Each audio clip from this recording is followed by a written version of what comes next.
his friends and his family. So game about to get underway. We will keep you up to date with everything else that's going on across Europe. The result from earlier, Celta Vigo 1, Freiburg 3 in the Europa League. So Europa League games. In the Conference League, it finished AZ 2, Shakhtar Donetsk 2. Shakhtar Donetsk won that on aggregate 5-2, in fact, very comfortably. Game gets underway then here at the Stadio Artemio Franchi. And in this first half, Crystal Palace are playing from left to right in the white strip as they go back to the goalkeeper, who is Dean Henderson in the all-green. Be interested to see really how Palace play this game in such a comfortable position. They really are.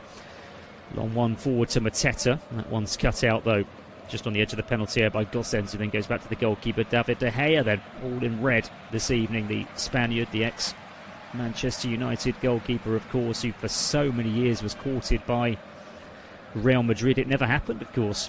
He never did get there. Thibaut Courtois now, of course, the undisputed number one at the Bernabeu. Here's Ranieri over on the far side. Forward it goes to Mandragora. And back then to Camuso. Square towards Pongracic. That's towards the far side. It's Ranieri again. Almost loses possession. Takes it back inside his own half. And then a low ball, left-footed square to Camuso on his left-hand side. Finds Fagioli just outside the centre circle, goes out towards the far side again, and Ranieri on it goes to Mandragora. He loses possession, just overruns it slightly. Palace out possession. Wharton out towards the far side. It's cut out, but it's gone out of play. It'll be a throw-in for Crystal Palace just inside the Fiorentina half, over on the far side to be taken by Tyreek Mitchell. It's back inside their own half, back towards the edge of the 18-yard line. A long one up towards this near side. Sarr gets a little flick on, and it's good play actually down this near side by Munoz. Munoz in field, and then it goes forward to Mateta. Good strong play by the Frenchman as he works out towards the right-hand side and finds Munoz again down this near side. Midway inside the Fiorentina half, back in field to the fair haired Wharton. Lots of transfer buzz around Adam Wharton at the moment. Seems certain he will leave Selhurst Park as well in the summer. As in the end, Tyreek Mitchell goes all the way back to the goalkeeper. And it goes to Cambo, goes long towards the halfway line. It's cut out, just about kept in play. Long ball towards the edge of the Crystal Palace penalty area. Has too much on it. And then a cushioned header by Lacroix, who is another one who has plenty of buzz around him as well. The Frenchman might well be another one that sees next. I think there's going to be a lot of changes at Selhurst Park, whatever happens in the summer. Certainly with Oliver Glasner going the managerial merry-go-round, it looks as if there's going to be a huge lot of that going on in the summer as Sarr bursts forward now for Crystal Palace. Still Sarr pokes it out towards the side. Munoz must score. Oh, and he's blasted it wide of the goalkeeper's right hand post. Should have scored. Palace should be one up. Munoz in so much space inside that penalty area. He was fed by Sarr. Really good work as well, bursting down the centre. He's in so much space, hits it first time, right-footed. He's got to, or he's got to at least hit the target. He's got to make De Gea make a save at least. Right-footed, aim for that top corner from about 10 yards out. And, I mean, there's no excuses. The ball, it's got to be on target. And really, he's got to be finding the back of the net. And it's actually well wide of the goalkeeper's right-hand post. It's not just wide, it's well wide. There's a foul by Wharton on Rolando Mandragora. That'll be a free kick to Fiorentina midway inside their own half as they play it back towards the edge of the penalty area. Camuso goes square to Pongracic over on the far side. Down the line it goes. Harrison gets it on towards the halfway line, but it's well one back for Palace again. Here's Sarr. Sarr, lovely turn again from him. Clips it towards the edge of the penalty area, looking for Mateta. It's headed clear and out towards the far side, and Fiorentina will get it clear. And they might just get it over the halfway line if they're lucky. They do indeed. The space opening up down this near side as the ball's played out down this left-hand side for Fiorentina. And they've found Solomon. Ball towards the edge of the penalty area. This is better from the Italians. Crowded around the edge of that penalty area. And it's knocked back by Fagioli out towards the far side again. Surely the ball's got to come into the box. It's been overrun in the end. And the opportunity goes begging because Jack Harrison racing down towards the corner flag. Couldn't keep the ball in play. And it's gone behind for a goal kick to Crystal Palace. And we played 5 minutes here in Florence. Fiorentina 0, Crystal Palace 0. In the Europa League tonight, we've got Real Betis against Sporting Braga, Forest against FC Porto, and Villa versus Bologna. Could be an all-English semi-final. Freiburg are through. They will play the ruiners of Real Betis against Sporting Braga. That one's 1 apiece at the moment. And also in the Conference League tonight, we've got AEK Athens against Rayo Vallecano and Strasbourg against Mainz. Ball's gone out of play down this near side. It's going to be a Crystal Palace throw-in. And level with the edge of their own penalty area down their right-hand side. Oliver Glasner just rolling the ball down towards this near side where he's found Richards, the American. And one down the line and suddenly bursting forward now as Munoz down this near side. He's almost level with the edge of the penalty area. Just holds it up. Needs some support. Infield it goes to Wharton. Wharton goes square to his left-hand side. Kamada, now he's bursting forward towards the edge of the penalty area. There's the cross left-footed. I say cross. Just sort of floats one in towards the 6-yard area, straight into the arms of David De Gea. Nice and simple. Disappointing from the Japanese. Space is opening up though for Palace. And the danger man looks to me to be Ismail Sarr. A couple of times he's come forward, look menacing. As Fiorentina working out towards this near touchline. Robin Gosens, the German, goes all the way back to David De Gea, edge of the 6-yard area. Low ball out towards the far side with a little bit of pace, possibly a little bit too much pace for Bongricic. Down the line it goes. Has it been kept in? No, it's not. It's gone out of play, so it'll be a throw-in. And it'll be a throw-in for Palace, actually, because Jack Harrison had the last touch. So throw-in for the Eagles over on the far side. It's going to be taken by... It looks as if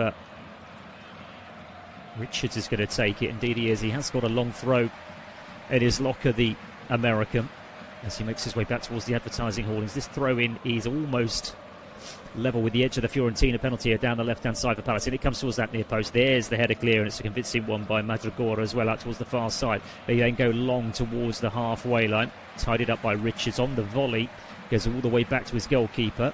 First time clearance, not the most convincing from Dean Henderson. He could have controlled that as well. He didn't need to hit it first time. Sort of sliced his clearance. Solomon has picked it up. Low ball into the box. Shot comes in, and that's not a bad shot as well, Fagioli, but it's hit a Palace defender. Palace get it clear and out towards this near side, but the Italians will retrieve. In fact, they'll allow the ball to run out of play. Luca Ranieri takes the throw in and throws it back inside his own half. Camuso has it. He goes square to Ranieri. He's inside the centre circle now for Fiorentina, managed by Paolo Vanoli. First time ball forward towards the edge of the penalty area, cut out by Richards. On it goes to the Palace number 7. Sarr, who goes long towards the edge of the penalty area. This is promising again. Loads of space for Munoz. Left-hand side shot comes in. Takes a deflection. Can Mateta get there? No, he can't. The shot came in the end from Yeremy Pino. Took a deflection off a Fiorentina defender. And looped up into the air. Mateta jumped with it with De Gea. But came kindly through in the end to the Spanish goalkeeper. Nice and simple. And goes all the way back to David De Gea again. Low ball out this time. Out towards this near side. Just advancing towards the edge of the penalty area now with Mandragora. Floats one out towards the far side. Just spotting a little bit of space there as well for Harrison. Cross comes in. Cleared out towards the far side, retrieved again by Harrison. He's going to get the ball into the box again. Closed down quickly as he is by Tyreek Mitchell, has to go back down the line. And then they've recycled it all the way back towards the halfway line. And it's Camuso, plays the low ball out towards this near side. Manages to find Solomon. Solomon cuts infield onto his right boot. Oh, terrible ball. Terrible ball in the end from the Israeli. They've won it back though. And it is Solomon making up for his previous error. Out towards the far side. Cross comes in left-footed. Floats in towards that 6-yard area. And that's a comfortable save in the end for Dean Henderson, just on the edge of his 6-yard area. 10 minutes played here in Florence. Fiorentina 0, Crystal Palace 0. Palace 3-0 up from the first leg. Crystal Palace in their first European adventure as they clear long towards the halfway line. Fiorentina, of course, have actually won more games in this competition than any other team. They've been in the final twice. Shot comes in, takes the deflection, and Wharton gets it clear nice and casually as well. But they've given it away, Palace. Fiorentina are coming again. Good little spell this for the visitors. Mandragora down this near side, floated in. There's the ball towards the edge of the penalty area, clear towards the edge of the penalty area. And Palace can bring it clear. Here's Sarr. On it goes, shows his pace, rushing out towards this near side. Can he get there first? My goodness, yes he can. He's only got Mateta to aim for in the penalty area. In comes the cross, got too much on it, goes over the head of Mateta and clears out towards the far side. Good work by Ismail Sarr. He has been the bright spark for Palace so far. Harrison goes back to David De Gea, and David De Gea clears long, right-footed towards the halfway line. Tyreek Mitchell has a good strong play by him. He's up his shirt pulled as well. Referee's allowed play to continue. Good advantage played there by Jesus Gil Manzano, because it was a foul by Tyreek Mitchell. Now Adam Wharton has it inside the centre circle for Crystal Palace.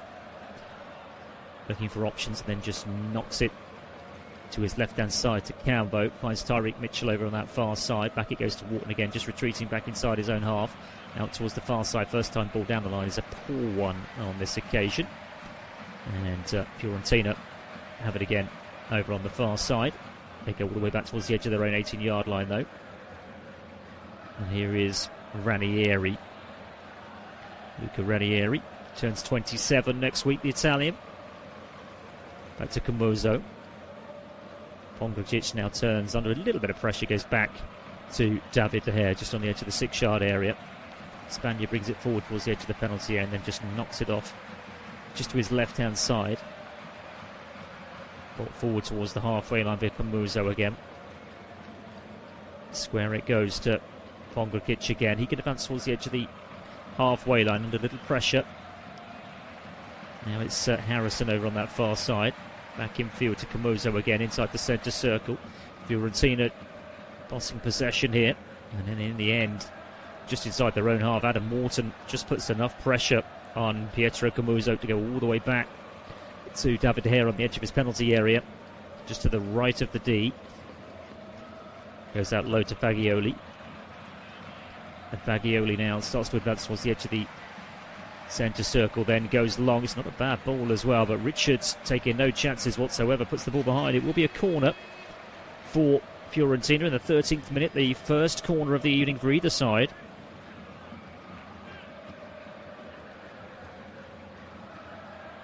And opportunity here from a set piece. Albert Gudmundsson, the Icelandic, is going to take this from this near side. The Fiorentina left,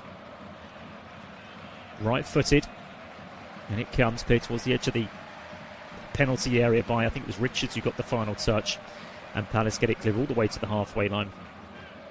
And then it's tidied up by Jack Harrison, who goes all the way back to David De Gea as well outside of his penalty area, knocks it forward.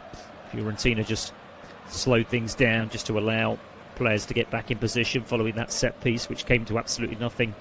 The first set piece for either side in this first half, with just over 13 minutes played, still goalless. Palace still comfortable with that 3-goal lead from the first leg.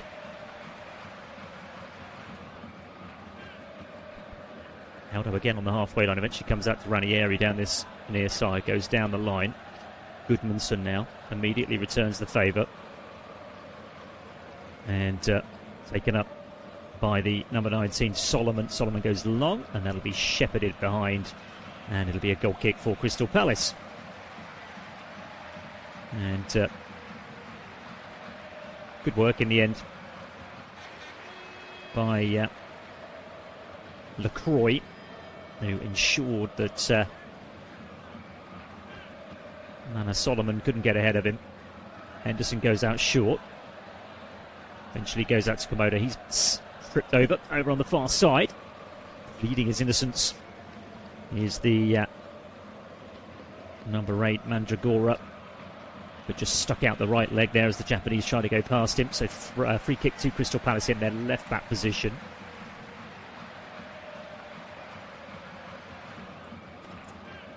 Mandragora just having a little bit of afters as well with Deichi Kamada. Again, pleading his innocence. Free kick then to Palace, and Dean Henderson will take it. Goes long towards the edge of the penalty area, almost found Sarr, cleared up towards the far side for Fiorentina. It's going to go to play, and it'll be a Crystal Palace throw-in, middle inside the Fiorentina half. Down the Palace left, they've gone back inside their own half. In fact, all the way back to Chris Richards now, midway inside the Palace half. First time ball by Munoz, low towards the halfway line, not a particularly good one. Played forward again, Munoz intercepts and plays it long towards the halfway line, and then Palace will get a free kick as Mateta is challenged, brought down, and it'll be a free kick to the visitors. Just a little push in the back there as Mateta went for the ball. There's been a goal in the game in Greece. AEK Athens 1, Rayo Vallecano 0. And it was a goal in the 13th minute by Dine in the 13th minute. And a couple of goals as well elsewhere. Aston Villa are 1 up against Bologna. They're comfortable anyway, aren't they, Aston Villa? And they lead by a goal to 0 as well at Villa Park. They're well on their way to the semis. And a goal has been scored in that one by Ollie Watkins. Here come Fiorentina down this left-hand side. Can they keep the ball in play? Rushing down towards the corner flag. Yes, they can. Good work by Gossens. Gossens back down the line. It goes to Solomon. Solomon square across the 18-yard line. It's just slightly behind its intended recipient, Fagioli. He has retrieved it and then gives the ball away. Palace can clear. Lovely ball out towards the far side. Only Mateta forward. Bursting down that left-hand side for Crystal Palace. Infield it goes to Sarr, edge of the D, he's going to get the shot in, goes out towards the far side. Munoz with the cross and the header, and there's the goal for Crystal Palace, and a fully deserved lead as well. And it's Sarr, who's been the most impressive man on the field so far, gets on the end of that cross, and from about 6 yards out, heads it beyond David De Gea. Crystal Palace lead by 4-0 now on aggregate. They are cruising towards the semi-finals of the Europa Conference League. Lovely cross by Munoz. There's the head of Mislead Sarr. He couldn't miss. It was put on a plate for him. It's a lovely cross. Anybody near him. Nobody near him. 6 yards out. Just heads it in the centre of the goal, but it's too much pace for David De Gea. And Ismail Sarr, who I'd already pointed out as being the bright spark in this game so far, has got the goal he deserved in the 17th minute. It's Fiorentina 0, Crystal Palace 1, 4-0 on aggregate. Well, good news all round for the English sides, because Nottingham Forest are not only ahead as well against FC Porto. FC Porto are down to 10 men as well. Jan Bednarek has been sent off, and Morgan Gibbs-White has scored for Forest. So they're 2-1 up now on aggregate after that first leg draw. And FC Porto have got to play over 80 minutes down to 10 men. So it's looking very, very likely that it's going to be an English team in the Europa League final this year. It was an all English final last year, of course, between Tottenham and Manchester United. This year it's looking like a semi-final between Aston Villa and Nottingham Forest, a two-legged affair, of course. And potentially, of course, English teams could win all three of the European competitions. In comes across on the right-hand side for Fiorentina. That's got far too much, and it goes behind the goal kick. So Real Betis are in the lead against Sporting Braga. That was 1-1 from the first leg, and Anthony, who's done so well since he went to Spain from Manchester United, has scored. So Betis are a goal to the good, and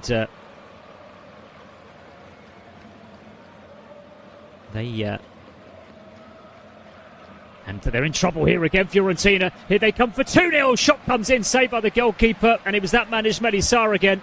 Long ball over the top. Ismail Sarr's onto it. I think he could have taken it on a little bit further.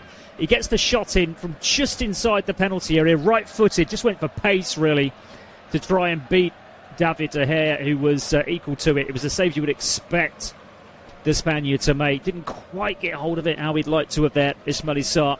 But Fiorentina are all over the place at the back, and Palace looking to take advantage. Ball's going to play down this near side. They will have a throw-in right next to the corner flag, and it'll be taken by Chris Richards. The long throw again for Palace. In it comes. David De Gea comes for it. In fact, David De Gea claims that quite easily on the edge of his 6-yard area, and then wastes no time at all in kicking long from hands down the centre. Can Fiorentina break? They have it with Gudmundsson.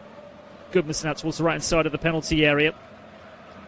It goes square across the edge of the 18-yard line, and in the end it was Rolando Mandragora who desperately wanted a free kick and went down far too easily for my liking. Palace clear. Fiorentina have it again though, dinked in towards that penalty area, bounces once, goes through. Dean Henderson has it. 20 minutes played here in Florence. Fiorentina 0, Crystal Palace 1. And in fact the only game that hasn't now had a goal is the game between Strasbourg and Mainz. That one is 2-0 to Mainz from the first leg, so it appears pretty comfortable. Wharton loops one out towards the far side for Crystal Palace, who are cruising here in Italy. Here's Kamada. Kamada knocks it to the left and finds Mitchell. Mitchell goes long, but that's got too much on it, and that'll be tidied up. It'll be retrieved over on the far side for the host by Pongracic. Finds Camuso, edge of the D. Forward it goes to Fagioli. Fagioli just outside the centre circle. Goes back to Camuso again. Square now to Ranieri. Ranieri closed down by the goalscorer Sarr. And then total miscommunication there between Camuso and Pongracic. And Camuso has put the ball out of play over on the far side. Crystal Palace throw in. They're a beaten team here. Fiorentina, if they weren't before kick-off, they certainly are now after that goal for Palace. Palace take the throw midway inside the Fiorentina half, go all the way back towards the centre circle with Richards. Here's Ismaili Sarr on the go again, but his touch is just a little bit heavy. Challenge comes in, ball goes back to David De Gea. Clears first time down the centre. Palace get it clear. Croy with the header. Comes down inside the centre circle. And that'll be a free kick for the host because Mandragora is brought down by Kamada. So free kick to Fiorentina, right hand side of the centre circle. And the winners of this one, by the way, will play Shakhtar Donetsk, who won early against AZ. They drew 2-2 actually, but 5-2 on aggregate. They got the job done in the first leg. So it'll be Shakhtar Donetsk. It was almost certainly going to be Shakhtar Donetsk versus Crystal Palace, isn't it? And the other two, it's AEK Athens against Rayo Vallecano. It's 3-1 to Rayo Vallecano, that one on aggregate. So it's a long way back for AEK Athens. You'd expect Vallecano to get through. And Strasbourg and Mainz as well. Mainz have got a 2-goal lead. So it could well be Vallecano against Mainz in the other semi-final. And in the Europa League, it looks like it could well be Villa v Forest. And it could be Betis versus Freiburg. Fiorentina have possession. Knocked out towards this near side. They then go long towards the edge of the penalty area. It's knocked down towards Solomon. Cleared by Palace towards the halfway line. Sarr onto Mateta. Mateta turns just right of the centre circle. Back it goes. Kamada inside the centre circle for Crystal Palace. Fancying more here, Palace. They are knocking the ball around quite nicely. Just as I say that, they lose possession, though. Sarr loses possession. And Fiorentina can bring it clear down this left-hand side. Over the halfway line they come with Solomon. Solomon goes back towards Fagioli, just outside the centre circle. They work it out towards the far side. Crossing opportunity now, possibly, but they've decided against that, the team from Florence. And comes out towards this near side. Palace have got their next game is a London derby Monday night against relegation-threatened West Ham, who, of course, know all about the Conference League, of course, because they won it a few years ago. They then got an away game against Liverpool, away game against Bournemouth, home to Everton, away to Brentford, another London derby. They then play Manchester City on the 22nd of May, and the 24th of May they play Arsenal. So they do play the two-title challenge. Here come Fiorentina, edge of the penalty area. They want a free kick. They don't get it. Shot comes in. Well saved by Dean Henderson. Pushes it wide for a corner. Solomon just spoke perfectly then for the Israeli. left-footed, just inside the penalty area, drilled it towards the far post. Good save by Dean Henderson. Good height for the goalkeeper. It's one you'd expect him to make, but it's a good effort. Got hold of it well, and it's Fiorentina's first corner of the evening to be taken from the fast. Their second corner, I should say. Palace haven't had one yet, have they? 2 corners. In it comes, left-footed. There's the header. Oh, and cleared inside the 6-yard area. Good clearance as well. It was a header on, and Cambo got it clear. Fiorentina have kept possession. They've gone all the way back to the goalkeeper. And knocked out towards this near side. The dates for those semi-finals, by the way, the 29th and the 30th of April, and then the 6th and 7th of May. They are the dates for the semi-finals. And the final, are we getting a little bit ahead of ourselves talking about the final already? But the Conference League final, well, there will be a Conference League final. Whether Crystal Palace get there yet remains to be seen. Would be on Wednesday the 27th of May, which is going to be 3 days after the last day of the Premier League season. Fiorentina have possession now. Over the halfway line they come. Here's Mandragora out towards the far side. Having a good little spell, actually, the Italians here. Cross comes in, left foot. It's a decent delivery, and it's headed clear. And back into the mix. And in the end, well, there's a Fiorentina player gone down inside the penalty area. Mandragora under a challenge from Lacroix. And the referee has pointed to the spot. Cross comes in. Headed clear. Well, was it a high boot? Was it a high boot in there? Just looking at a replay of it. Well, it looked like the Fiorentina player had the high boot, but then as his boot came up, it was Cambo made contact with the high boot, but the referee has given a penalty here. We double-checked by VAR. There was so much to clear up in there because it looked like it might have been a foul before that on a Palace player inside the 6-yard area. As the cross came in, there was so much to dissect. We'll just have to wait for VAR to check on this. As it stands, the ball is in the hand of Albert Gudmundsson, the Icelandic, as he prepares a penalty for Fiorentina to try and get them level here. Dean Henderson in goal for Palace.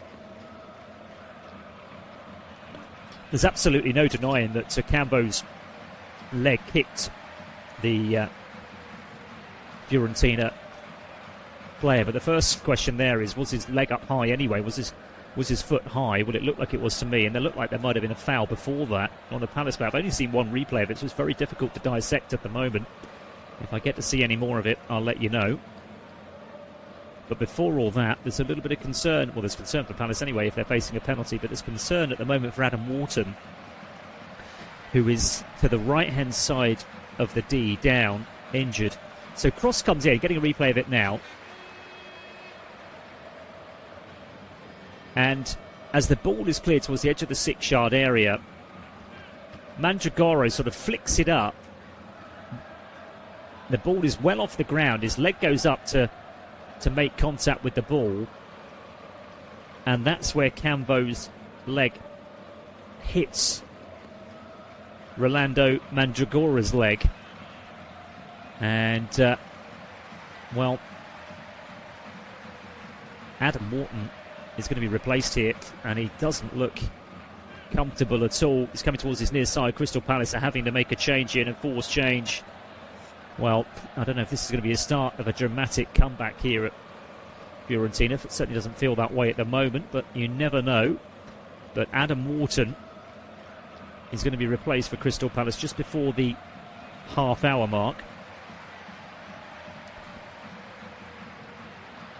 Well, I haven't been told of any changes via VAR, so I can only assume that this penalty is going to take place. Here's the change for Palace, though, before all that. They're having to bring on Jefferson Lerma, the Colombian, in place of Adam Wharton, who unfortunately has had to go off. They've got a penalty now to face, which will be taken by Albert Gudmundsson for Fiorentina. It's all been cleared by VAR, so in the 30th minute, Short run-up for the Icelandic. Right-footed. Dean Henderson in goal. Fiorentina 0, Crystal Palace 1. This is to get them level on the night. 4-0 down on aggregate. Gudmundsson steps up, right-footed, sends the goalkeeper the wrong way. Henderson goes to the left, the ball goes to the right, and on the half-hour mark, have Fiorentina got themselves a lifeline? On the night, Fiorentina 1, Crystal Palace 1. Palace still comfortable, though, leading by 4-1 on aggregate. Well, I think it was one of those, the penalty decision. I don't think it was going to be overturned. I think whatever the decision was on the pitch was going to stand. And our referee, Jesus Gil Manzano, wasted no time at all in pointing to the spot when J.D. Cambo's foot connected with Rolando Mandragora's leg. And the Icelandic Albert Gudmundsson making no mistake from the penalty spot. Short run-up, stepped up, right-footed, drilled it to the goalkeeper's right-hand side, tucked it in the corner. Keeper gone the wrong way anyway. Don't think he would have saved it if he'd gone the right way. Chris Richards is preparing the latest of these long throws for Palace. It's almost level with the edge of the penalty area down the right-hand side. He's already had a couple of these. The last one was straight into the arms of David De Gea. But before all that happens, well, what's happening here? Well, I'll tell you who's the most animated man in the stadium at the moment. It's Paolo Vanoli, the Fiorentina manager's getting involved. And I can only assume he's complaining about the amount of time that Chris Richards is taking to take this throw in for Palace. Well, this time will be added on. In it comes eventually. Clear towards the edge of the penalty area. It's headed back in there. Down towards the byline. Can they keep the ball in play? It's looped in. Had the ball already gone out? According to the fourth official, yes. According to the linesman, sorry, yes it has. It was Munoz who tried to keep that one in play. Couldn't wrap his foot around it. And it's gone behind, and it's a goal kick for a Fiorentina side who just sent something here. They needed something, didn't they? They've got that penalty. And they've got themselves level. Palace have won the ball back, though. Edge of the penalty area, sloppy by the Italians. Cross has got to come in, surely. In comes the cross. Oh, there's the header. It's not a good one at all. Not a good one. Well over the bar from Jefferson Lerma. And behind for a goal kick.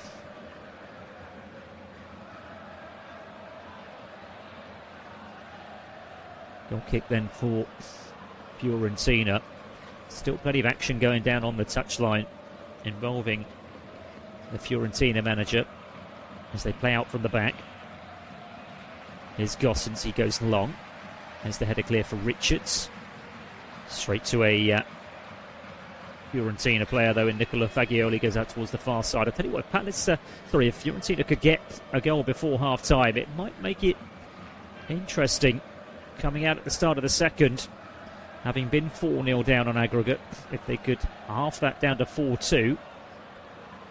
Tyreek Mitchell's making a burst down the left-hand side. Has the ball gone out of play? It has gone out of play, but it will be a Palace throw. He's taking a quick one.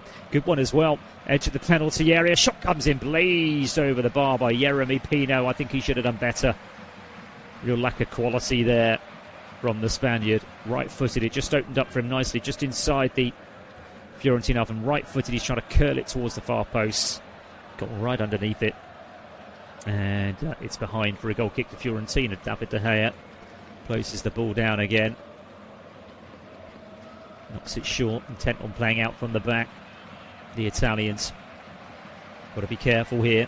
Mandragora goes back inside the penalty area again and eventually goes back to the man in all red, David De Gea. Low out towards Ranieri now. Ranieri onto Gossens. Closed down by Ismail Sarr. Goes back to David De Gea once more. Brings it towards the edge of the penalty and then knocks it out towards that far side. Low ball towards the halfway line. Not a bad one, actually, towards Gudmundsson, the goal scorer for Fiorentina from 12 yards out. Over the halfway line they come. Here's Solomon. Quite impressive, actually. Looking for the return ball inside the penalty area. Challenge comes in. It might fall kindly. Shot comes in. It's deflected. It's gone behind. It'll be a corner. They're all over the place there, Palace. And a couple of the players have gone down as well, making desperate lunges to prevent the shot coming in. And in the end, it was blocked by the man who conceded the penalty, of course, Campo. Corner then for Fiorentina, their third of the evening.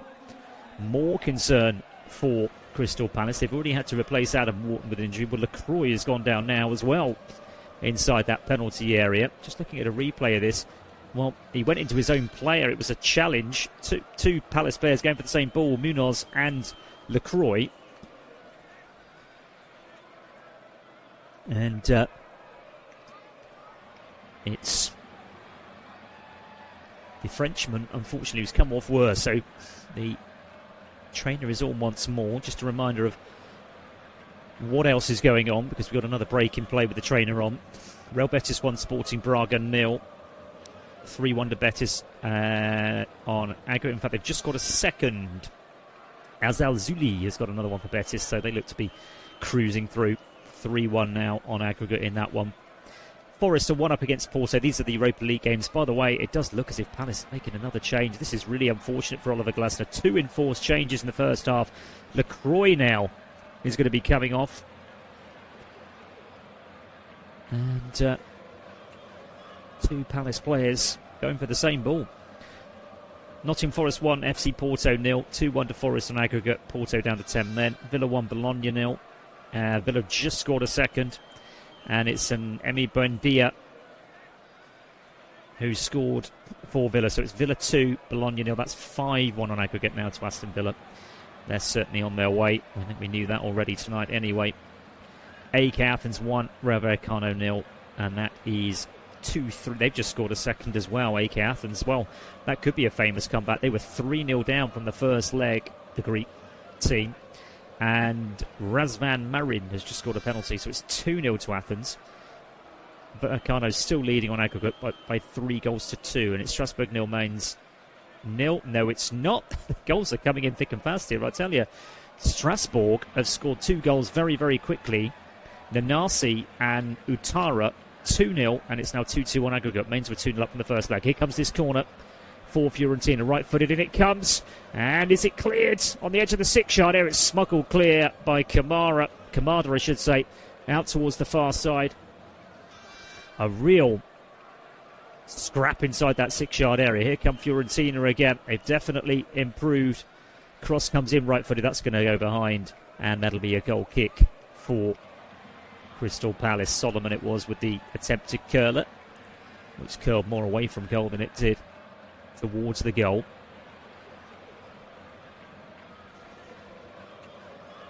So Adam Wharton having to be replaced for Crystal Palace with that unfortunate injury, replaced by Jefferson Lerma. Long ball forward now is headed out of play. There'll be a Crystal Palace throw-in. And Aston Villa have got another one. They're now 3-0 up against Bologna. They're really enjoying themselves. And the third goal has been scored by Morgan Rogers.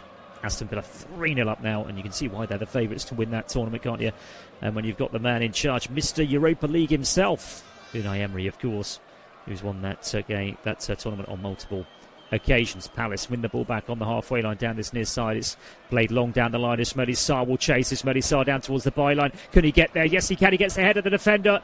Goes down. Referee waves play to continue. And in the end, the challenge, the decision's gone the other way, actually. Down went Ismail Sarr. There's a little bit of afters as well there. Sarr gets ahead of him. Goes down under a challenge from Ranieri. And he's not happy with the decision at all. And then he brought Ranieri down himself. So free kick to Fiorentina. I've just seen a replay of it. Definitely not a penalty. Unquestionably. He did well, Sarr, but I think he could have stayed on his feet. It was a really good run down towards the byline. And just as he was about to cut it back, there was contact. Don't get me wrong, from Ranieri, but nowhere near enough to miss a foul. Long ball forward now for Fiorentina. There is a little flick on there from Piccoli, who's hardly been involved at all for Fiorentina. And Palace on this occasion have got it clear as well. Here's Jefferson Lerma. On it goes to Kamada. Kamada manages to poke it back. I think he was fouled. Indeed, he was. Just getting a little bit heated now, the game, and a couple of yellow cards has come out. Referee's had enough, and he's booked Yeremy Pino. He's also booked one of the Fiorentina players as well. A quick-fire double as far as the yellows go.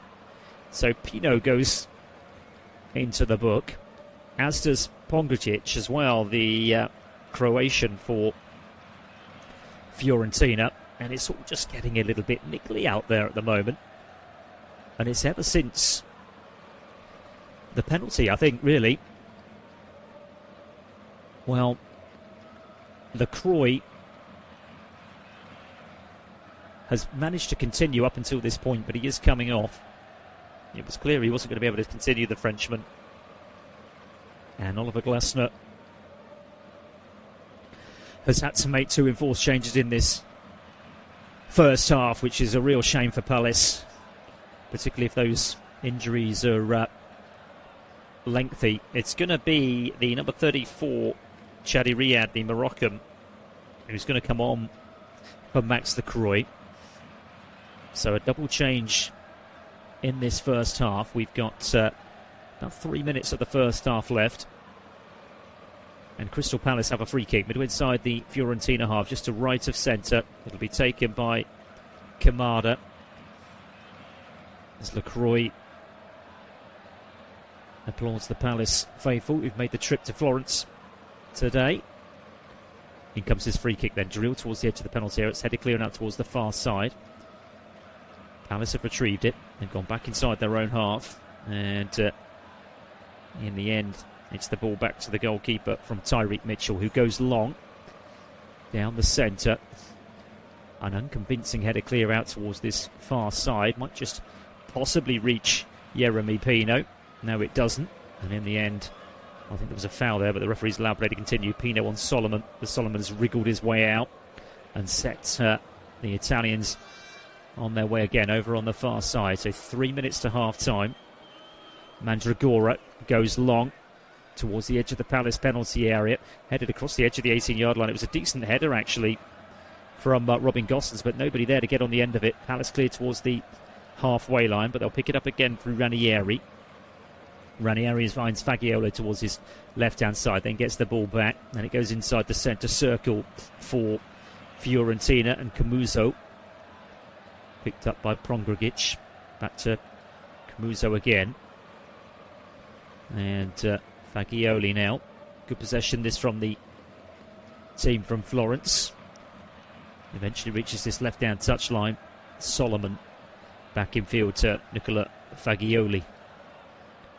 That towards the far side. Palace doing well. And in the end, the ball's got out of play. It's come off of Yeremy Pino over on that far side. So it'll be a throw-in for Fiorentina. Over on the far side, down there right, on the halfway line. They've taken it quickly, and they've worked their way out towards this near side. Luca Ranieri. Back to Fagioli, inside the centre circle. Pino trying to win the ball back over on the far side, can't do so. Fiorentina still have it, but they've got to go back towards Pietro Camuso again. Now it's Gosens. Challenge comes in from Daniel Puzo. And in the end, Munoz has done well there, actually. It's gone out of play, and he's forced the error as the Colombians. So it's a throw-in to Palace. Midway inside the Fiorentina half, down the Palace right. Munoz goes long towards the edge of the penalty area. Fiorentina get it clear. Mandragora into Fagioli. Fagioli does well, loses his footing, gets back on his feet, but then Palace win it back through Tyreek Mitchell. And in fact, that'll be a free kick. The referee's pulled it back for a free kick just to the left of the centre circle. Palace have taken a quick one. Here's Munoz. Now Tyreek Mitchell again over the far side. Turns left-footed and plays it back inside his own half. And here is the first touch for Chadi Riyad. It's not a particularly good one as he plays it forward towards the edge of the penalty area, looking for Jean-Philippe Mateta. It's not going to find the Frenchman. And Fiorentina can bring it clear in the last minute of the first half here in Florence. Fiorentina 1, Crystal Palace 1. 4-1 to Palace on aggregate. They look to have done the hard work in the first leg last week in South London. Fiorentina, they win it back edge of the Palace penalty area. Trying to work the space for the shot now is Gudmundsson. In the end, he was crowded out to play it back to Mandragora. Cross comes in, right-footed. It's a decent delivery. Headed clear for Palace towards the edge of the penalty area. Further clear from Ismail Sarr. And then Mateta volleys it out towards this near side. It'll be a throw-in for Fiorentina midway inside the Palace half down the left. I think he had an opportunity there, actually, Manor Solomon, to get the shot in. Wanted too many touches on the edge of the penalty area. Here comes the fourth official with the board. Going to have a few minutes for those injuries to Adam Wharton and Max Lacroix, both coming off. Cross comes in, or attempted cross on the right hand side. That one's blocked from Jack Harrison, and it's put behind. And it'll be a corner for Fiorentina inside stoppage time. 5 minutes of stoppage time to play.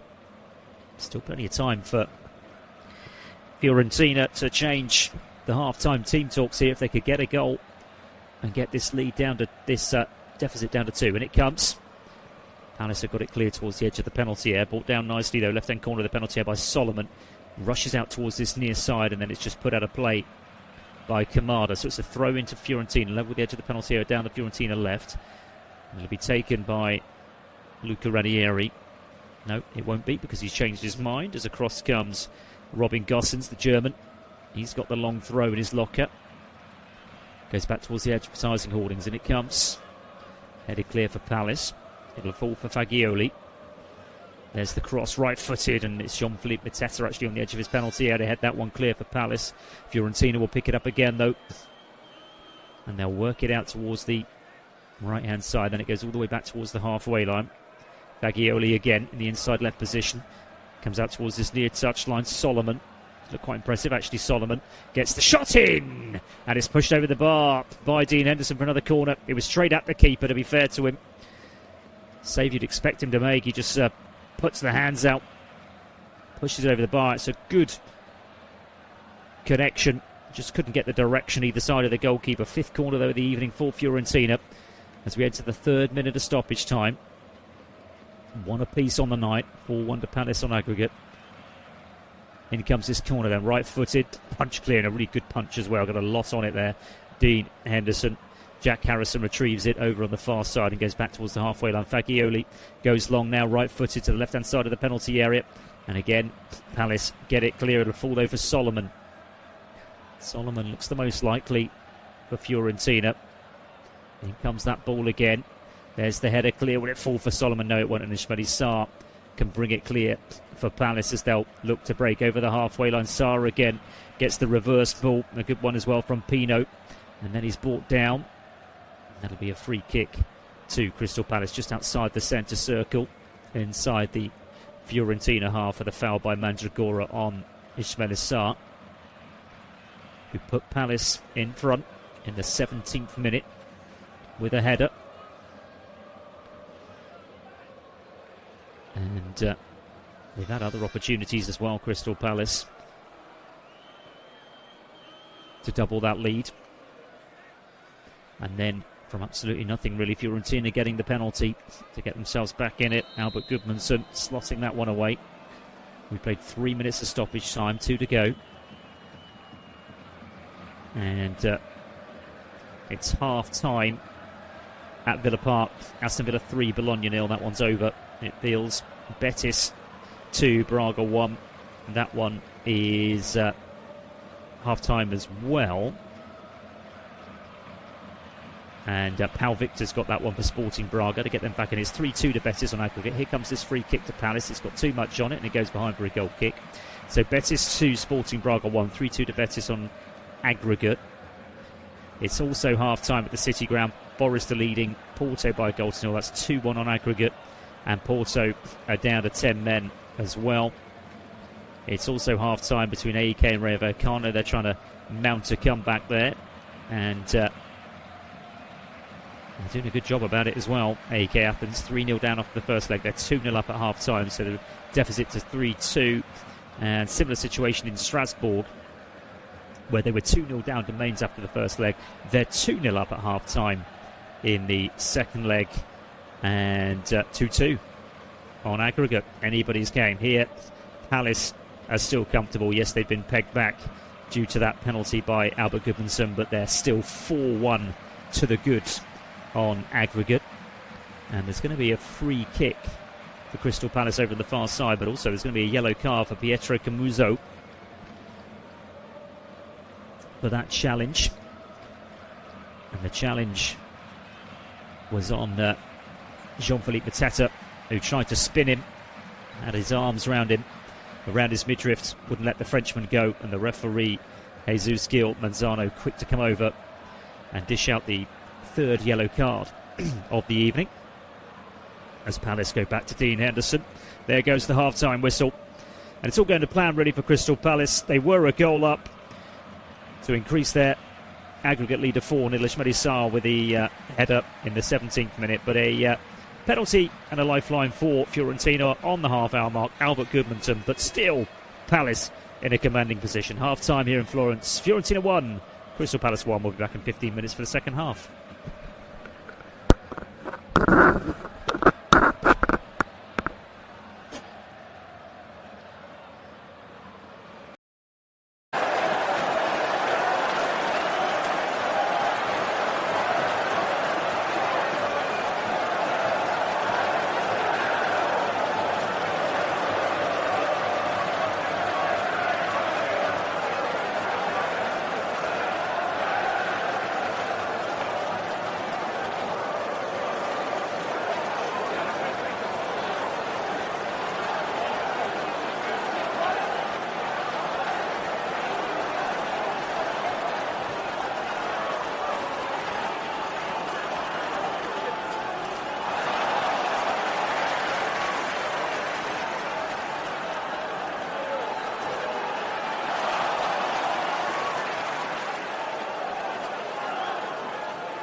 Welcome back to Florence here for the second half of this Europa Conference League quarter-final second leg. Crystal Palace 3-0 up from the first leg. It's one apiece at half-time on the night. Palace into the lead in the 17th minute. Ismail Sarr with the goal. And equaliser from the penalty spot, Gudmundsson with that goal.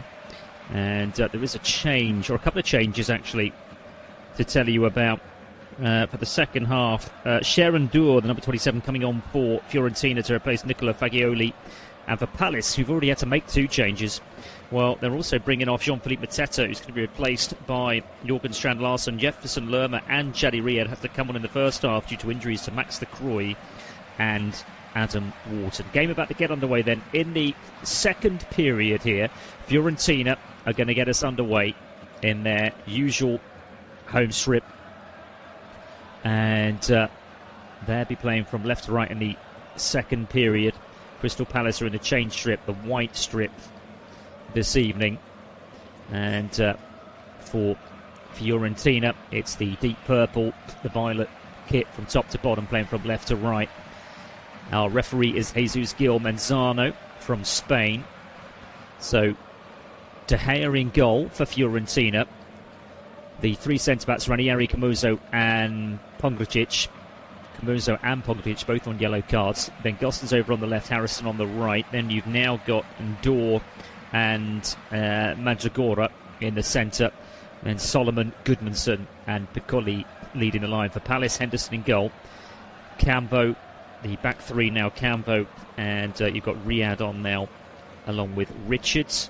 The four across the centre, Mitchell, Kamada, Jefferson, Lerma now and Munoz. And then up top, Pino on the left, he's on the yellow card. That's the only yellow card so far for Palace. Sarr, the goal scorer on the right, and Mateta replaced by ex-Wolves man Jørgen Strand Larsen, the Norwegian, for this second period. So it's one apiece on the night, 4-1 to Palace on aggregate as they have possession down this near side, although they lose it. A little bit scrappy on the halfway line. Then the long ball down the line, down this right-hand side. Jack Harrison will chase, and the man from on loan from Leeds is not going to get there. It's got too much pace on it. It's out of play. It's a throw-in for Palace in their left-back position. Keep you up to date with everything else that's going on across Europe this evening. And Aston Villa are flying. They're 3-0 up against Bologna in the Europa League. They're on their way through to the semis, as are Nottingham Forest. They're beating FC Porto, who are also down to 10 men in this competition. AEK are 3-0 up against Rayo Vallecano. Wow, I mean, what a story that is. AEK Athens were 3-0 down from the first leg, and they've just got a goal at the start of the second. They're now 3-0 up against Rayo Vallecano. It's 3 apiece in aggregate. Strasbourg are trying to do the same against Mainz. They were 2-0 down from the first leg. They're 2-0 up now, 2 apiece on aggregate.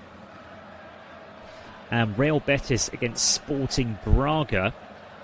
That one is 2 apiece on the night, 3 apiece on aggregate in the Europa League. Fiorentina have possession over on the far side. And Gossens sweeps it out towards this near side. A little bit of space now for Jack Harrison.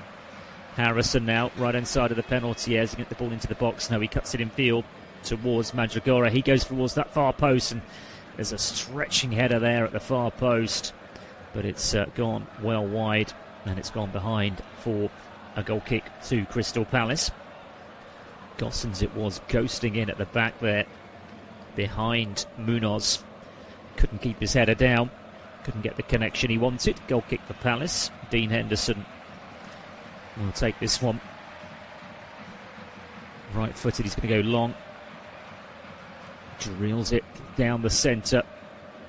Cushioned header clear out towards near side. Harrison flicks it on towards the halfway line for Fiorentina. If they could get a goal early stages of this second half, Fiorentina, it could make it interesting. It could just leave the door slightly ajar for a very, very unlikely comeback from the Italians, currently sitting in 15th place, I should say, in the Italian League. Palace currently 13th in the Premier League, in a fairly congested area of the table for Fiorentina. They're on 35 and a point behind the likes of Parma and Genoa. They're certainly not going to qualify for Europe via their league position, nor too are Crystal Palace. It's all on this tournament now, isn't it, to try and win it and qualify for the Europa League next season. Ball's got another player on the far side. Throw in for Crystal Palace. Midway inside their own half. And down their right-hand side, it'll be taken by Daniel Munoz. Munoz with the header towards Kamada. Kamada loops one over towards this near side. And back it goes from Munoz towards the edge of the penalty area. Chris Richards goes square out towards the far side. Cambo down the line. He conceded the penalty that gave Fiorentina just a glimmer. Kamada goes long. That one's controlled though by Camuso. Gets it clear over towards the far side. Ranieri goes long left-footed. There's the header clear, and out towards this near side. Brought down beautifully as well for Crystal Palace in the form of Jeremy Pino. Pino with a shot pushed behind by the goalkeeper. Corner for Palace. Really well worked there between Pino and Kamada. Pino onto Kamada. Right-footed shot drill. Just went straight at the goalkeeper in the end. He gets a good connection on it. Good power, but just straight at De Gea, who pushed it behind, and Crystal Palace have their first corner of the evening in the 51st minute from the far side, the Palace right. Opportunity now for Palace to get their noses back in front on the night. It's going to be a right-footed out-swinging corner from that far side. Floated in. Sails over everybody ahead. Cleared out towards this near side. Retrieved though by Kamada. Down towards the byline. He goes low ball into towards that near post, and it's cleared out towards this near side. Retrieved though by Jefferson Lerma. Lerma goes back towards Tyreek Mitchell. Drills one diagonally from left to right towards that far post. It's a good one as well. And there's the header from Chris Richards. Couldn't get it on target, the American. And it goes behind harmlessly for a goal kick to Fiorentina. It's an inviting ball in towards that far post, and Richards gets there above Gottens. Couldn't keep it down. Goal kick for Fiorentina. 52 minutes played, one apiece on the night. Here's Pongragic down this near side, and that's just gone out of play. I think it took a little nick off of Tyreek Mitchell. Indeed it did. So it's a throw into Fiorentina midway inside the Palace half, down the Fiorentina right-hand side, and it'll be taken by Pongragic long towards the edge of the Palace penalty area. Cleared along and out towards this near side. Tidied up nicely though for Fiorentina by Camuso. Goes all the way back in the end to David De Gea just inside the 6-yard area. And De Gea sets Camuso on his way again. Square to Ranieri on his left-hand side. Ranieri now with a nice ball over the halfway line. A little bit of space as well. Opens up there for Sharon Dur, the substitute. He's gone down. The referee's allowed play to continue. He was fouled. The referee's allowed it to go on because Fiorentina still have possession. And Dur's back on his feet now. And he's going to go for a shot. Oh! And he finds the bottom corner. And this has suddenly got interesting because they've got another one. And it's the substitute Sharon Dur who's banged one into that bottom corner, right-footed. It's a real daisy cutter, it really is. But perfection. He slotted it into the corner beyond Dean Henderson. And it's Fiorentina 2, Palace 1 on the night. It's game on here. Right-footed. It's an absolutely brilliant finish. He's drilled that with so much power. Right-footed. He's kept it low. Henderson can't get near it. Complaining his defenders didn't close him down quick enough. One-sided goal for the substitute who came on at half-time, and he may just have given Fiorentina a lifeline here in Florence. It's Fiorentina 2, Crystal Palace 1, and it's 4-2 on aggregate. Well, you never know. You never know. Sharon Dur, and an inspired substitution there for Paolo Bonoli. And now suddenly, with still about 35 minutes left for play, this could get a little bit awkward for Palace, couldn't it? And it certainly didn't look that way when they went a goal to the good in the first half. They'd one possession back midway inside their own half. But they're quick to give it back, and it's sloppy play by Jefferson Lerma. Actually should have done better now. There was a run being made down the left-hand side by Tyreek Mitchell. Should have found him, kept hold of the ball for just a fraction too long. Allowed the challenge to come in, and it's back with Fiorentina now just outside the centre circle with Camuso. Square to Pongracic. Tries to go long. It hits the number 10, Pino. Then they go long again. Richards gets the header clear this time out towards Tyreek Mitchell. Loops it clear down this near side, but it's going to go out of play. So it'll be a throw in for Fiorentina on the halfway line down their right hand side. It'll be taken by Marin Pongracic, the Croatian. Throws it back inside his own half to Camuso. Now Ranieri's inside the centre circle. Finds Gossens over on that far side. Well, I did say if they could get a goal early stages of this second half, and maybe, just maybe, things could be happening for Fiorentina. Still a long way to go from here.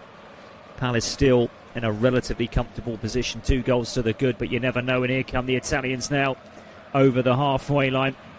They've got to work it out towards the left-hand side, you feel. Eventually they do. Low ball into the box, cleared it near post corner. Good defending, actually, by Cambo to put the ball behind, but it will be a corner for Fiorentina. They're 6th of the evening. And I did say that just prior to Ndor scoring, he was fouled in the build-up, and there's a yellow card for Ismail Sarr for that challenge, which was retrospectively awarded for the Crystal Palace goal scorer. Corner's taken, cleared by Palace. Recycled again out towards the far side though for Fiorentina, who are fancying this now. They've got wind in their sails as Gossens gets the cross in, and it's headed clear on the edge of the 6-yard area for Palace. They're camped inside the Palace half though at the moment, the Italians, as they look to find a third goal. Back it goes to Camuso. Plays it inside the centre circle to their goal scorer, or their latest goal scorer, Ndor. Spreads play towards his near side. Mandragora. Low ball back inside the centre circle. And that's a poor ball over towards the far side. It's cut out well by Munoz now of Palace. Got it in them to break. There's the ball down the line.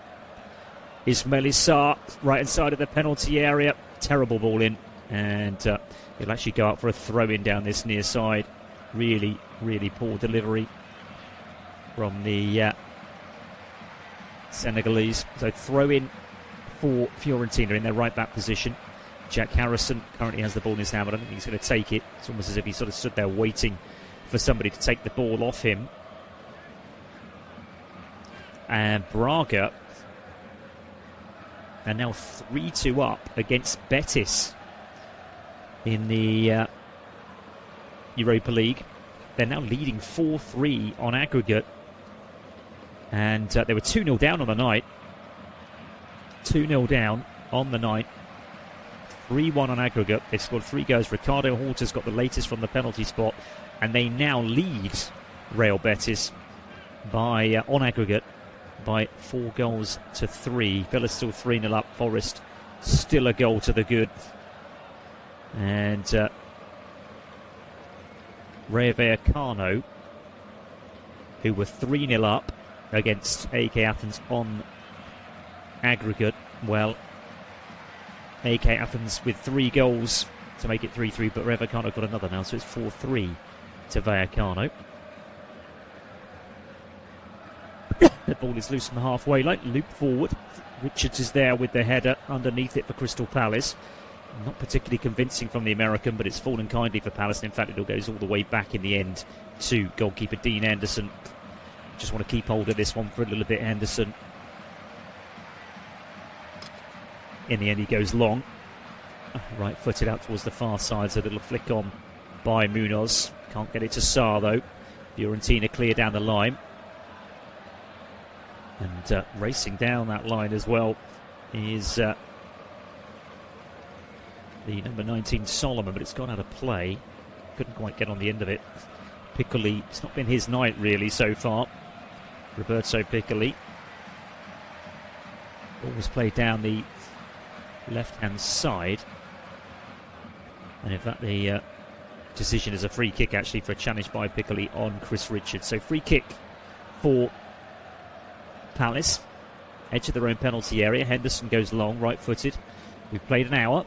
Fiorentina 2, Crystal Palace 1. 4-2 to Palace on aggregate after that 3-0 victory at Selhurst Park last week. Fiorentina have got a free kick here, just outside the centre circle, inside their own half, for a foul on Rolando Mandragora from Strand Larsen, who's come on at half-time in place of Jean-Philippe Mateta. I'm not sure if the Frenchman picked up something in that first half. They already lost Adam Wharton and Max Lacroix to injuries in the first period. Gossens over on the far side. On it goes to Solomon. Plays it back inside his own half immediately. Again to Gossens and turns. Goes back to goalkeeper David De Gea. Low ball out to Camuso.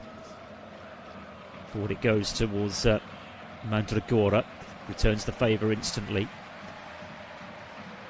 There's a foul there. The referee's allowing play to continue, as you know. He's pulled it back for a foul. It's a challenge on Solomon, just to the right of the centre circle by the Palace substitute Chadi Riyad, the Moroccan. Free kick then to Fiorentina, who've got just under half an hour to find a couple of goals that would take us into extra time and potentially penalties. Long way to go yet. Long ball forward for Palace. That's going to come to nothing. Tidied up by Pietro Camuso. Leaves it for Mandragora. Mandragora plays it inside the centre circle for Gudmundsson, who scored the penalty. Nice low ball out towards his near side, and Pongragic. There's the overlap. Can the cross come in? Well, it can come in, but it doesn't beat the first man from Jack Harrison. And Palace can get it clear, but they gift it straight back. Well, in fact, there's a free kick there for a foul on Kamada. So free kick to Palace. Another opportunity just to break up play. The challenge, the sliding challenge from Albert Gudmundsson. And that'll be a free kick for Crystal Palace. Referee just having a word with Albert Gudmundsson. That was borderline yellow card, that sliding challenge, I'll be honest. He's got away with one there, the Icelandic.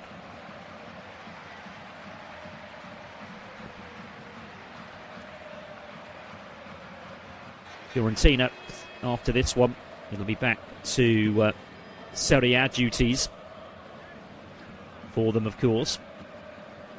And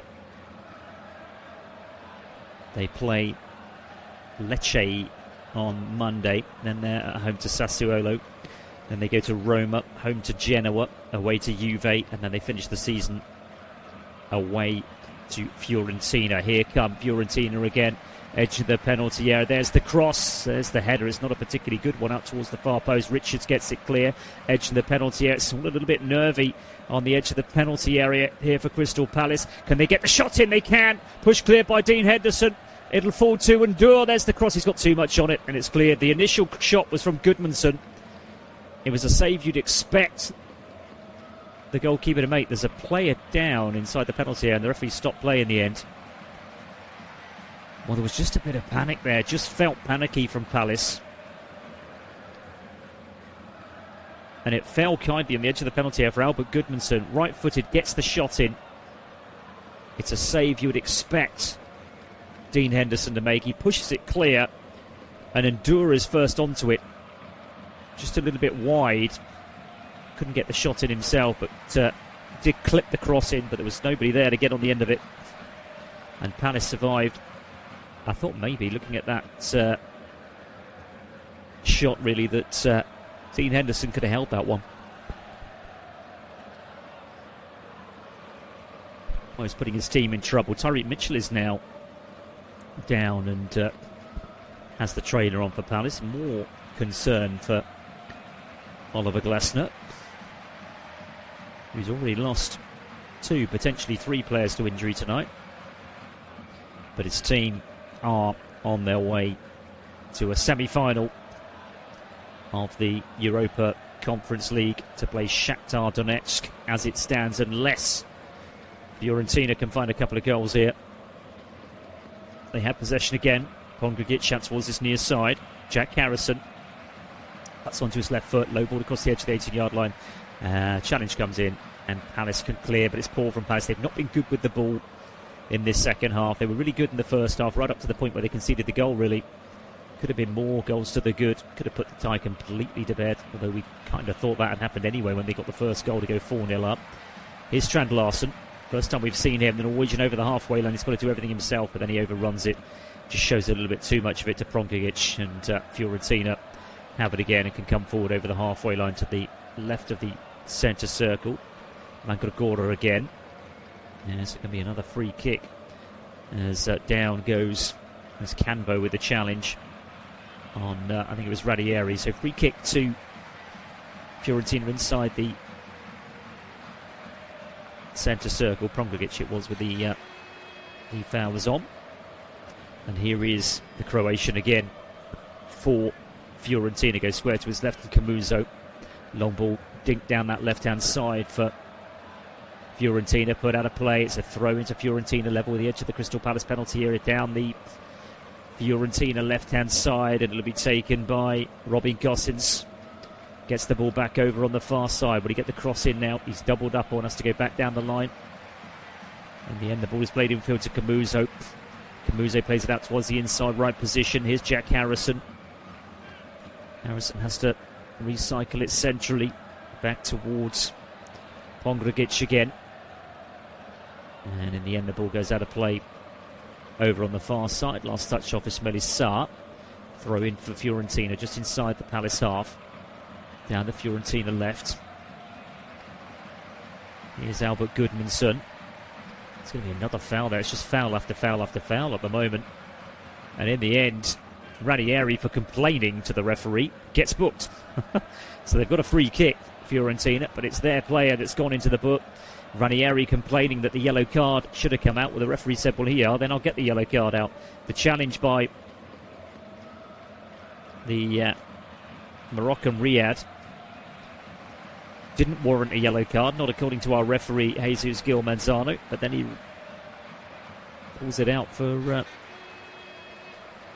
the Fiorentina player instead. So Fiorentina have a free kick. Strasbourg have gone 3-0 up against Mainz now. What a turnaround that is. Mainz were leading by 2-0, and Julio and Cisco has got the third there. They now lead Mainz 3-0 and are 3-2 up on aggregate. Here comes this free kick for Fiorentina. They're trying to do something similar and stage a real fight back. The ball is put out of play over on this near side. It'll be a Fiorentina throw-in. Harrison to take it. I think he's going to leave it now, is he? No, he does take it eventually. Goes down the line back towards the halfway line to Pongragic. We are midway through the second half, so we are 3/4 really of the way through this tie. In this second leg, Fiorentina 2, Crystal Palace 1, 4-2 to Palace on aggregate. They're on their way as it stands to the semi-finals. Strasbourg have scored again. They're now 4-0 up against Mainz, and it looks like they're on their way to the semi-finals where, well, we're not quite sure who they play because you've got another great tie going on with AEK and Rayo Vallecano. At the moment it'll be Rayo Vallecano, but that could change. It's 4-3 on aggregate to Vallecano, who led 3-0 after the first leg. 2 real comebacks in that tournament. Could this be a third? Not at the moment. And if Palace could get a goal now, that would settle nerves and finish it surely. But Sarr can't control it. And Fiorentina clear down the centre. They've got to be careful here, Palace. There's the ball looped forward, and it'll be chased by Harrison. Harrison now inside the penalty area, tight angle, and he can't get any sort of connection on it, and it just bobbles through to Dean Henderson in the end. It was a half chance more than anything else for Harrison. Got himself in a good position there ahead of Tyreek Mitchell. Just did not get the connection he wanted. And in the end, didn't trouble Dean Henderson. Ball has gone out of play over on the far side. It's going to be a throw-in for Fiorentina on the halfway line. Going back inside their own half is Ranieri. On it goes to Mandragora. Finds Pongragic. Back in field to Camuso. Camuso square to Ranieri again. Ranieri's going to go long left-footed. Searching ball out towards that far side. It's headed clear for Palace. And in fact, the referee is going to give a free kick to Palace there, just on the right-hand corner of their own penalty area.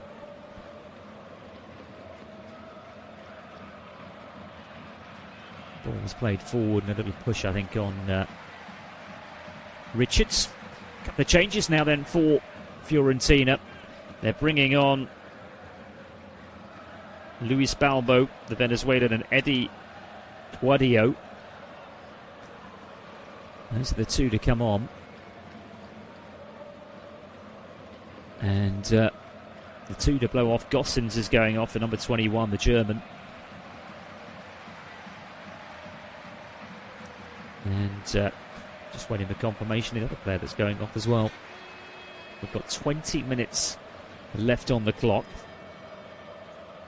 Fiorentina 2, Crystal Palace 1, 4-2 to Palace on aggregate. And the other player that's come off for Fiorentina is Pietro Camuzzo. So 3 changes now for Fiorentina. 3 apiece, in fact, now after the Palace changes. 2 in the first half, 1 at half time. Here come Fiorentina again over the halfway line. Out towards the far side it goes. First opportunity for Luis Balbo off the bench. Low ball towards the edge of the penalty area. This is promising. Shot comes in, it's blocked. Keeper comes. Henderson gets there just before Gudmundsson. I think he fouled him as well, the Icelandic. Indeed he did, and it'll be a free kick to Crystal Palace. The shot that took a deflection, Mandragora it was. Henderson came out and just clattered into by Albert Gudmundsson. Free kick then to Palace. You just need to manage this game, don't they? This last 20 minutes to see it out and see their way through. Still going to take something very, very special from this Italian team to turn this around, even though they are leading on the night. Here's Harrison, just inside his own half, goes all the way back to the goalkeeper, David De Gea. De Gea returns the favour by playing it low out to the Englishman here. Ball in field is a nice one.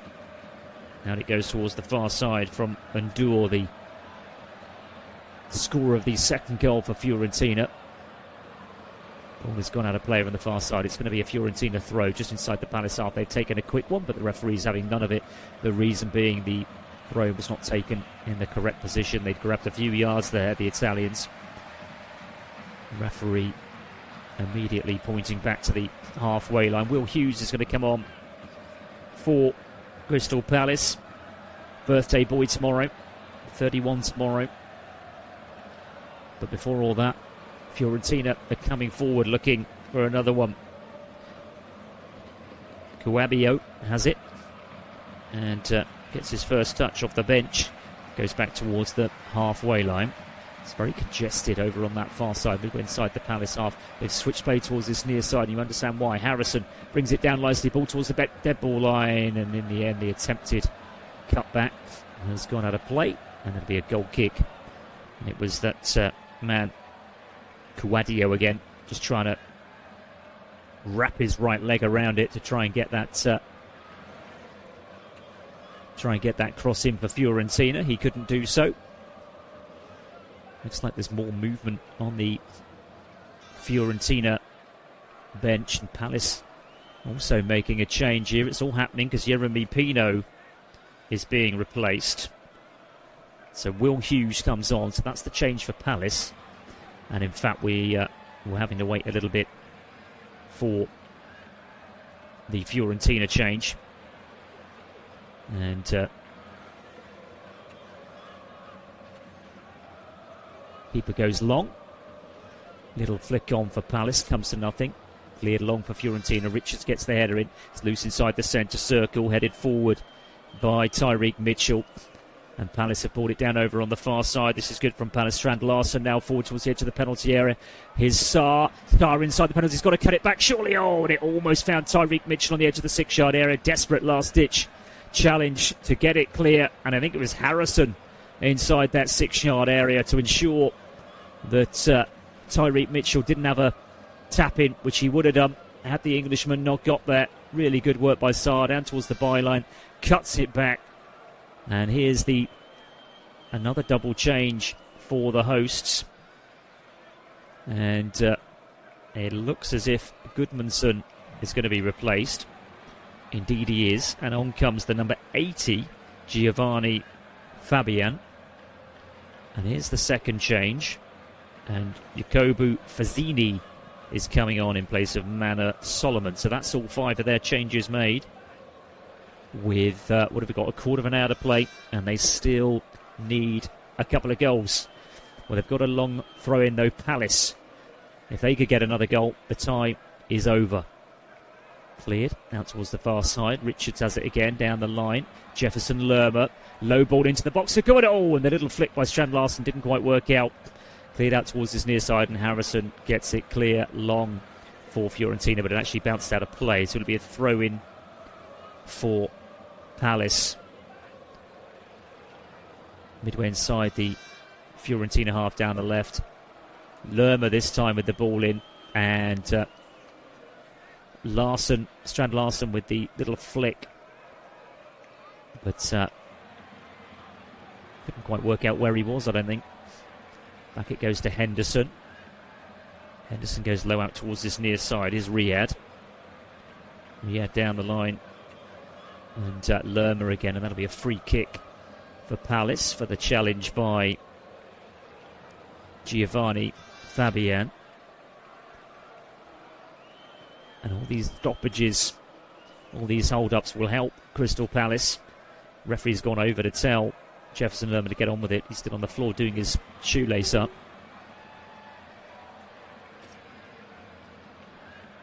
Free kick then for Palace, midway inside their own half. And in the end, there's a booking there. I can only assume it was... I'm not even sure who it's for, because I wasn't even sure who was taking the free kick. There were 2 players there who were both taking ages to take the free kick. I was unsure which player was going to take it. Well, in the end, the yellow card went to Shadi Riyad for time wasting. In the end, it wasn't even him that took the free kick. It was Chris Richards. Back to the goalkeeper it goes long.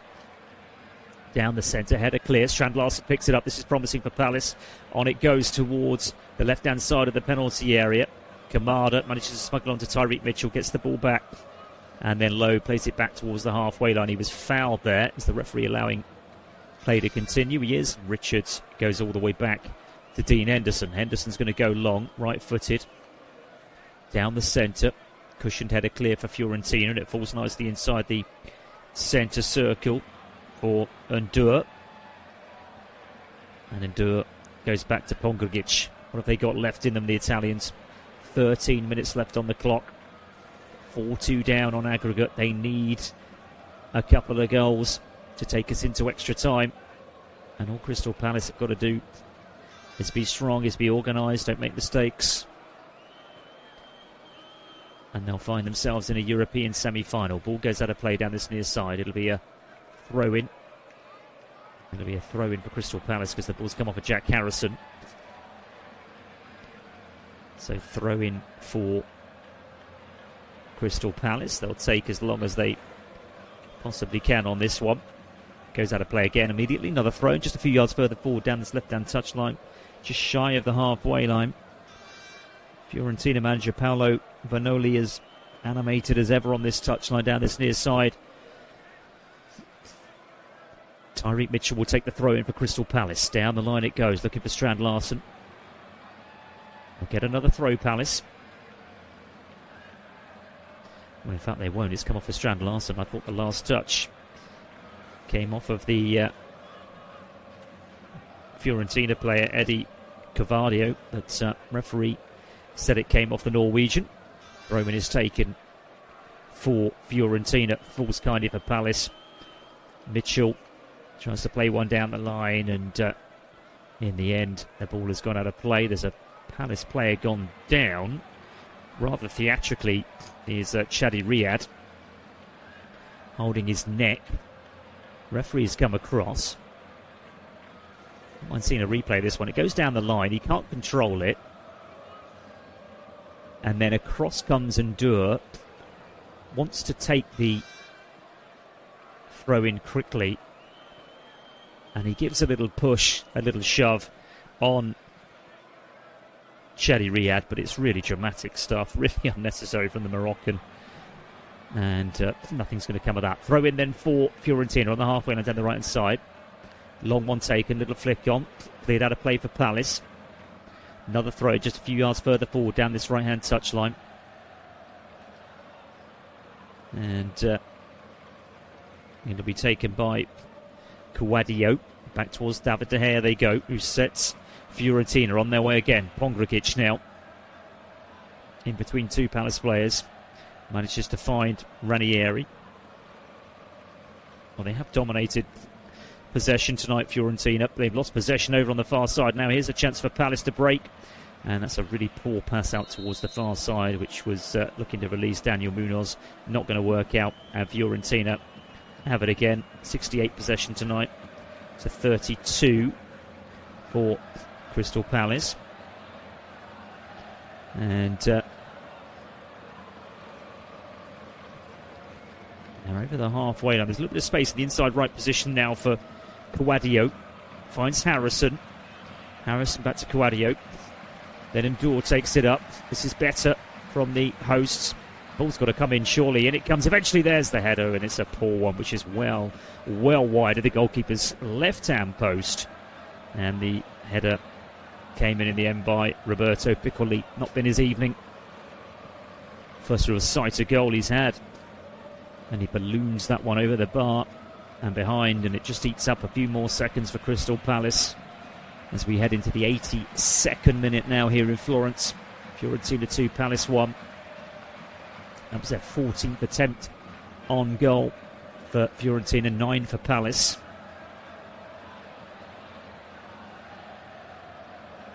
Long ball forward down the centre. That's going to go all the way through to David De Gea as Palace look to break. Low ball out. Here's Kouadio. Kouadio back in field to Pongragic. Advances towards the halfway line, then goes square to Ranieri on his left-hand side.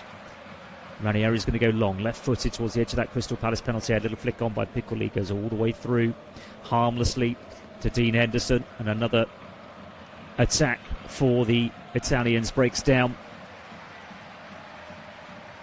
Will Hughes, ball with the outside of the left boot down the line, volleyed clear back down that far side for Fiorentina. Will it just about stay in play? No, it won't.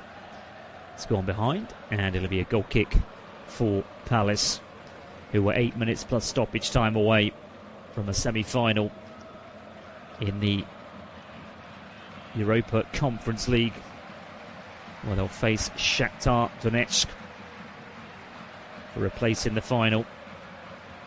And the other semi-final, as it stands, will be Strasbourg. What a comeback that was against Rayo Vallecano, who are trailing at AEK Athens by 3-1, but they were 3-0 up from the first leg. There still is time. Sporting Braga look as if they've completed that comeback. 4-2 up now on aggregate. It was 1-1 after the first leg, but they find themselves 2-0 behind on the night. They've scored 4 times since. Jean-Baptiste Gorby's got the latest one. 5-3 on aggregate, and they're heading through to the semi-finals of the Europa League. They will play Freiburg in the semi-final, and as it stands, it'll be Aston Villa, who've just scored a 4th. Ezri Konsa has put the icing on the cake for Villa. 7-1 on aggregate. They're through to the semis, and they're going to play Nottingham Forest. It's going to be an all-English semi-final as long as Villa can hold out for the last few minutes. They are playing FC Porto, who are down to 10 men. Palace have possession inside their own half. Richards goes long, left-footed down that left-hand side. Might not be a bad ball, actually. Almost finds Kamada. In fact, he has won it, and he's been adjudged to have fouled the defender as he tried to break free down the left-hand side, and it was a push on Majragora, who was always going to go down as soon as he felt the contact. Fiorentina go long. They've got to go long now. They've got no choice, but that will go all the way through to Henderson. They just appear to have run out of ideas, Fiorentina. After they got that second goal, there was a little flurry, wasn't there, for about 5 or 10 minutes afterwards, but Palace have managed the game well since then. That's poor by Dean Henderson, though, as he goes long and goes all the way through to David De Gea and just gives possession back to Fiorentina, who finished 6th in Serie A last season, qualifying them for this Europa Conference League. They're not doing anywhere near so well this season, currently in 15th. Will Hughes has possession for Palace and draws the foul from Guardio, and that just eats up more time for Palace, won't it? Fabian, I should say it was, with the challenge on Will Hughes. Free kick to Palace, midway inside their own half, just to the left of centre, to be taken by Dean Henderson, their goalkeeper. Henderson then drills it right-footed out towards the far side. There's a little flick on towards the edge of the penalty area. Fiorentina managed to get it clear, but Palace have it again with Hughes. Low ball out towards the far side. They're just playing keep ball at the moment here, Palace. In the end, it goes long through Chadi Riyad. Too long, and goes all the way through to David De Gea. They have got a great history, Fiorentina. Great history recently in this tournament. They're two-time finalists. They've lost both of those finals, 2023 and 2024. They have won in Europe. They won the European Cup Winners' Cup back in 1961. They're in fact the first Italian club to win a major European trophy. Here come Palace, but that's overrun over on the far side and cleared. They actually beat Rangers in that final. They've won Serie A on 2 occasions. They've been Italian champions, 1956, 1969. They've won 6 Italian Cups. The last of those was back in 2001. They've got a decorated history this side, and they were hoping to add to that this season with a Europa Conference League title. But it looks like it's all coming to an end here with 4 minutes to go here in Florence, with Crystal Palace leading on aggregate by 4 goals to 2.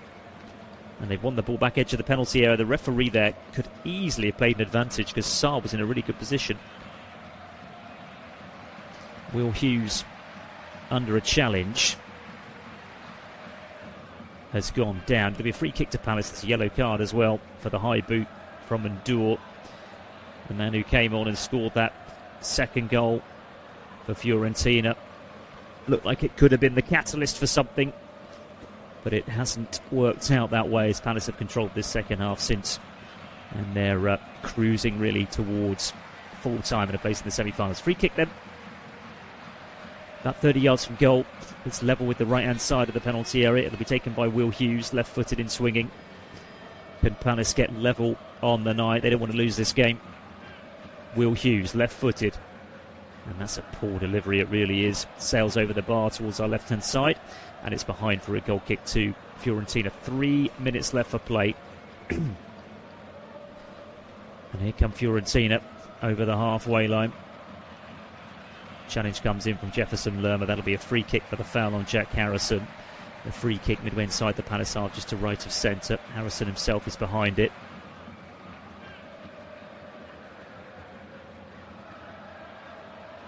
Harrison just knocks it to his left-hand side, where he finds Pongragic.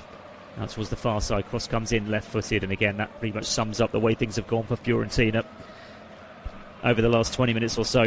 Just completely ran out of ideas, and Ranieri with a, well, I'll call it a cross, but I think that's being kind, left-footed, just sails over the bar, goes behind for a goal kick. We're in the 89th minute here in Florence, and Crystal Palace are nearly there. Aston Villa are there, full time at Villa Park. Aston Villa 4, Bologna 0. Aston Villa through to the semi-finals of the Europa League. And it's still Nottingham Forest 1, FC Porto 0, by the way. They're still playing that one deep in injury time. Ball goes out of play on the far side. Crystal Palace have a throw-in, and they're just professionally playing this one out to the end. They really are. Not making any mistakes, not doing anything silly, and not giving Fiorentina any sort of sight of a comeback here, despite the 2 goals tonight. Could have made it awkward. Jefferson Lerma clears down the line. Now Sarr onto it down this right-hand side. They're rushing forward here. Palace, they got so many players forward inside the box. In it comes. Oh, it's just behind Kamada. He reaches it in the end, edge of the penalty area, knocks it out to Mitchell. And Mitchell goes all the way back towards the halfway line. Here's Will Hughes, left to the centre circle. On it goes again, nice ball infield by Kamada, sliding challenge coming in. Referee, I think for a second, played the advantage, but in the end he's pulled it back. And Crystal Palace will have a free kick for that challenge on Ismail Assar from Giovanni Fabian. And they'll take their time with this one, Palace. Just waiting for the fourth official. Crowd has been amazing, by the way. They're still cheering the Ultras, despite the scoreline, despite the fact they're going out. Kamada knocks one out towards the far side. Hughes now has it. Down the line it goes. Cross has got to come in. It does come in towards Ismail's side. Doesn't reach him. And Fiorentina can clear as we head into stoppage time. They need 2 goals to force an additional half an hour. Jack Harrison loses possession. Gives it straight back to Palace. We're in 4 minutes of stoppage time. Palace are 4 minutes away. And Jefferson Lerma has it inside the centre circle. There's a coming together between 2 players. There's a yellow card in hand as well for the referee. And the players who are down are Richards for Palace and Roberto Piccoli for Fiorentina. I think the Fiorentina player is going to be booked once he gets back on his feet, which he is now, and indeed he becomes the latest player to go into Jesus Gil Manzano's book. Free kick to Palace inside the centre circle. A minute of stoppage time played, 3 to go. Fiorentina 2, Crystal Palace 1, 4-2 to Palace on aggregate.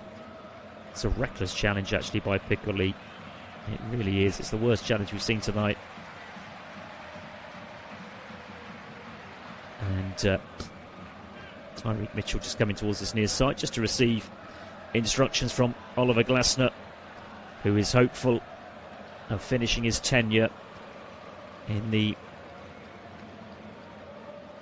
2025-26 season at Palace with another trophy after ending the club's wait for a major trophy last season, winning the FA Cup. Can he follow it up a season later with the Conference League trophy as well to put Palace into the Europa League next season, when he will be elsewhere, of course. We don't know where yet, and we won't know until the season's finished, but he will be a wanted man, I think, Oliver Glasner. Whether or not he'll stay in England is another thing, or fancy moving elsewhere in Europe. The Bournemouth manager, Areola, of course, has announced he's leaving Bournemouth at the end of the season, wants to go back to Spain. It's going to be a bit of a managerial merry-go-round, we think, in the summer across Europe. In a World Cup season, of course. Dean Henderson goes long for Palace. It's pinballing around on the edge of that Fiorentina penalty area. In the end, they have got it clear, and that's a foul, I think, by Hughes. Indeed, it is. The foul on Sharon Dua. So free kick to Fiorentina. Drilled long left-footed. There's the header clear by Tyreek Mitchell towards the halfway line. Will Hughes control it? Comes back to Lerma. Here's Ismail Assar. Assar goes long looking for Strand Larsen, but there's the header clear by Mandragora. It's loose just outside the centre circle. Jefferson Lerma clears on the volley for Palace, and that'll be retrieved over on the far side for the hosts, who can come forward now in the final minute of stoppage time. They go long. They've got no choice to. Left-footed towards the edge of that Palace penalty here. Jack Harrison can't quite control it. Cleared out towards this near side. Comes back to Harrison. There's the cross right footer. It's a nice delivery as well. And in the end, Piccoli, it was, at the near post, making a nuisance of himself. Trying to get the header in, and he did get the header in, but it's ballooned over the bar. Very similar to his previous header, actually, the end about 10-15 minutes ago.